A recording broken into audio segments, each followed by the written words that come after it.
सोपं नाही अशी प्रतिक्रिया राज्याचे उद्योगमंत्री आणि शिंदेंच्या शिवसेनेचे नेते उदय सामंतांनी दिली आहे। अटी शर्ती घालून झुकणारे नेते नाहीत असंही ते म्हणालेत।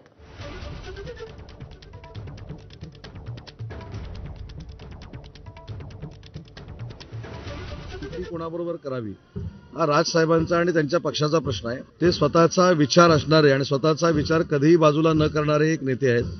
कोणी कोणाबरोबर युती करावी हा जरी प्रश्न असला तरी मला जे काय थोडंफार कळतं राजकारणातलं त्याच्यावर मी तुम्हाला सांगितलं की राजसाहेबांना अटी घालून नमवणं एवढं सोपं नाही आणि म्हणून अटी घातल्यानंतर राजसाहेब कोणाबरोबर युती करतील असं मला वाटत नाही। अटी शर्ती घालून झुकणारे राज ठाकरे आहेत असं मला वाटत नाही। त्याच्यामुळे युती करायची की नाही हा त्यांचा प्रश्न आहे। पुढची बातमी बघूयात। निलंबित पोलीस अधिकारी रणजित कासलेबाबत एक मोठी अपडेट समोर येतेय। रणजित कासलेला निवडणुकीत परळीत ड्युटी नव्हती असं आता जिल्हा प्रशासनाकडून